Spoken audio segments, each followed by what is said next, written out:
سے بھی نہیں رہا جا رہا، ہم سے بھی نہیں رہا ایسی حسین اس میں کہی. اشفاق احمد مرحوم جن کا بھی آپ نے تذکرہ کیا، میرے پاس ڈیرے پر آئے جیلم، جو ان کا اپنا ایک سٹائل تھا مشرقی پنجاب کی وہ لینگویج کا. کہنے لگے عرفان صاحب اگر بچے کے چوٹ لگ جائے، سائیکل سے گر جائے، نالی میں گر جائے، کوئی مارے، ماں ہی مارے، تو بچہ ماں کی گود میں پناہ لیتا ہے. ٹھیک، اس کو ماں کی گود اویلیبل ہے. جو اللہ 70 ماہوں سے زیادہ پیار کرنے والا ہے اس کی گود کہاں ہے؟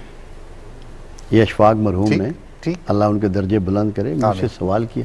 میں کہا یار اشفاق احمد اتنی عمر تک پہنچ گئے اور اللہ کی گود نہیں معلوم؟ کہتے نہیں معلوم. میں نے کہا توبہ اللہ کی گود ہے، اس میں پناہ لو. کیا بات، توبہ اللہ کی گود ہے، اس میں پناہ لو. بالکل. تو وہ بنیاد ہے. ایک بات بہت ضروری ہے جو یہ پنشمنٹ کی اور آپ خوف کی بات جو آپ نے کی، ہمیں جو اللہ سے ڈرایا جاتا ہے وہ اللہ سے نہیں ڈرایا جاتا. ہمیں اس کی مخلوق سے ڈرایا جاتا ہے، دوزخ سے، جنت سے.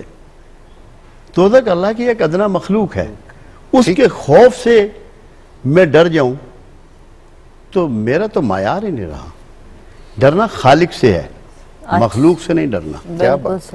تو یہ بہت بڑی بنیاد ہے. اس پہ آپ سمجھیں، ہمارے بچے پتنگ اڑاتے ہیں، گولیاں کھیلتے ہیں، شرارتیں کرتے ہیں.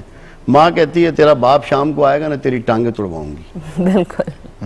چھوڑے گا نہیں تجھے، میں آج تجھے ضرور پٹواؤں گی. آنے دو ذرا. کتنی ماؤں نے ٹانگیں توڑوائی ہیں اپنے بچوں. کیا بات، کیا بات.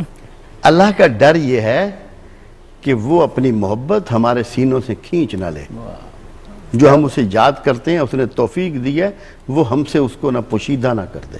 اللہ کی محبت یہ نہیں ہے کہ مجھے عذاب کرے گا. اللہ کہتا ہے ہمیں کیا پڑی ہے کہ تمہیں عذاب کرے. مجھے کیا پڑی. اور دیکھیں ہر چیز کا انٹروڈکشن ہوتا ہے. اللہ قہار بھی ہے، جبار بھی ہے، ساری کوالٹیز ہیں. انٹروڈکشن یہ نہیں ہے اس کا. ٹھیک، اس کا انٹروڈکشن رحمان اور رحیم ہے. بالکل صحیح. وہ اس کا انٹروڈکشن ہے، اور جو اس کا انٹروڈکشن ہے وہی انٹروڈکشن اس نے اپنے حبیب کو کہ رحمت للعالمین کے درجے پہ پہنچا دیا. تو اپنا پروگرام تو اللہ نے آپ کو بتا دیا. پنشمنٹ کرنے کا اس کا کوئی پروگرام نہیں. روزے کے بارے میں جو آیت ہے نا، روزے میں کتبہ علیکم الصیام، ہم نے تم پر روزے فرض کیے. لکھ دیا. اللہ اپنے بارے میں بھی اسی آیت کرتا ہے، کہتا ہے کتبہ علی نفسی رحمہ، میں نے اپنے اوپر رحمت فرض کی. ماشاءاللہ. اپنے نفس پر، اپنے نفس پر رحمت فرض کی. سبحان. جیسے ہم پر روزے فرض ہیں، اللہ تبارک و تعالیٰ پر رحمت فرض ہے. بس وہ جو ایک یقین ہے نا، جو آپ کے اندر دل کے ایک یقین ہو، وہ نہیں ہے نا. وہ یقین کا مسئلہ پتہ کیا ہے؟ ہمیں کسی چیز پہ یقین نہیں ہے. آپ کو یقین ہو نا کہ آپ نے کراچی میں آپ کا گھر ہے اور پی ٹی وی میں صرف 1 مہینے کے لیے پروگرام کرنے آئی ہیں، تو آپ یہاں ڈیفنس میں کوٹھی نہیں بنائیں گے. صحیح. آپ یہاں گھر نہیں خریدیں گے. بالکل صحیح. بالکل. آپ یہاں بہت ساری کھلارا نہیں کھلاریں گے. آسائشیں اکٹھی نہیں ہمیں کریں گے. بالکل یقین نہیں ہے کہ ہمارے لیے کوئی گھر تیار ہے، اللہ تبارک تعالیٰ نے رکھا ہو. اور اس بے یقینی کی وجہ سے ہی یہ سب جو ہے نا مسائل بھی ہیں. اور یہ صاحب اس میں بڑے مزے کی بات ہوئی. ایک صاحب آئے قطر سے، تو مجھ سے ملے، سرائے عالمگیر کے رہنے والے ہیں. میں نے کہا بھائی قطر میں مکان بنایا؟ کہنا جی میں اتھے کو رہنا ہے. پنجابی میں اس نے جواب دیا میں نے قطر میں کوئی رہنا ہے؟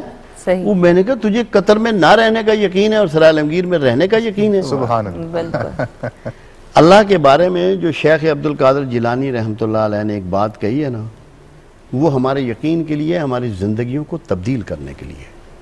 مگر ہماری بدقسمتی ہے کہ ہم ان چیزوں پہ غور نہیں کرتے.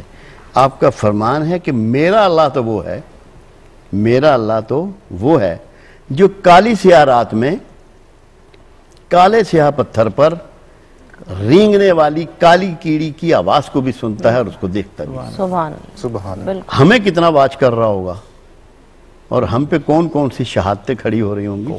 ایک لمحہ فکریہ ہے.